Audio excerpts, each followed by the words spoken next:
আসসালামু আলাইকুম প্রিয় বাংলাদেশের নাগরিকবৃন্দ। বাংলাদেশে বাংলাদেশে টোটাল ৪০ থেকে ৬০ লক্ষ অটোরিকশা বর্তমানে আছে। শুধুমাত্র ঢাকা শহরে ১০ থেকে ১২ লক্ষ অটোরিকশা। ১০ থেকে ১২ লক্ষ অটোরিকশা শুধুমাত্র ঢাকা শহরে।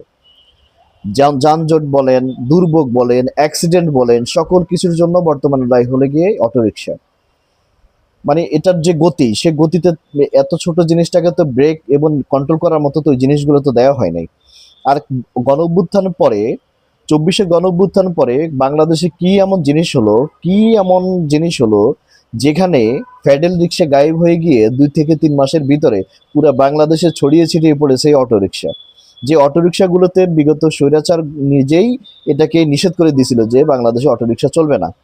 কারণ বাংলাদেশে যে পরিমাণ বিদ্যুৎ আমরা উৎপন্ন করি সেই পরিমাণ বিদ্যুৎ এই অটোরিকশা যদি যে পরিমাণ বিদ্যুৎ খায় সেই পরিমাণ বিদ্যুৎ যদি আমাদের থাকে আমাদের বিদ্যুৎ খাতে কোনো সমস্যা হওয়ার কথা না। এই যে ৪০ থেকে ৬০ লক্ষ অটোরিকশা পুরোপুরি বাংলাদেশে আছে, এরা প্রতি ঘন্টায় প্রায় ৬,০০০ মেগাওয়াট বিদ্যুৎ তারা নষ্ট করে। এর মধ্যে আরেকটা কথা আছে, এরা কিন্তু বিদ্যুৎ বিল দেয় না, বিভিন্নভাবে চোরা লাইন, যেই গ্যারেজে যাবেন আপনি দেখবেন যে তাদের চোরা লাইন আছে, ওই চোরা লাইনের মাধ্যমেই তারা এগুলোকে সার্চ করে থাকে যা আমাদের বিদ্যুৎ গ্রিডের সবচেয়ে বড় ক্ষতি করে, যে এটার বিল আমাকে আপনাকে দেওয়া লাগতেছে। ওরা খাচ্ছে কিন্তু এটার বিল আমাকে আপনাকে দেওয়া লাগতেছে, এটার ভোগান্তি আমার আপনাকে হওয়া লাগতেছে।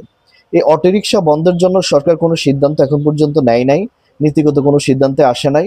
আমরা মনে করি সরকার খুব দ্রুত এই অটোরিকশার ব্যাপারে নীতিগত সিদ্ধান্তে আসবে, খুব দ্রুত এটা আসা দরকার। কারণ অটোরিকশা আমাদের বিদ্যুৎ নষ্ট করতেছে। আমরা মনে করতেছি আর কি অল্প সময়ের ভিতরে আমরা আমাদের গন্তব্যে পৌঁছে যাচ্ছি, কিন্তু না, আসলে তা হচ্ছে না।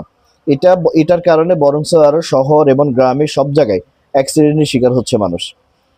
আপনি যখন পঙ্গু হাসপাতালে যাবেন বা আপনার অঞ্চলের সদর হাসপাতালে যাবেন, আপনি গেলেই দেখবেন যে অটোরিকশা জনিত কারণে অন্তত মিনিমাম 20 থেকে 30% রুগী ওইখানে ভর্তি আছে। তা আমরা আমরা সরকারের দৃষ্টি আকর্ষণ করছি অচিরেই দ্রুত অটোরিকশার ব্যাপারে সিদ্ধান্ত নেওয়ার জন্য বলছি।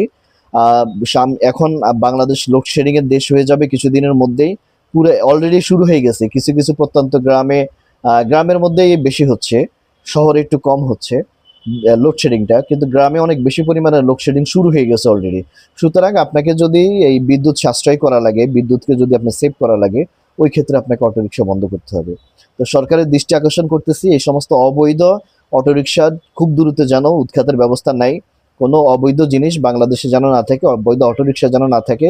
আর কার ইন্ধনে অটোরিকশা পুরো বাংলাদেশে সয়লাভ করেছে তাদেরকে শাস্তির আওতায় আনার জন্য আবেদন জানাচ্ছি।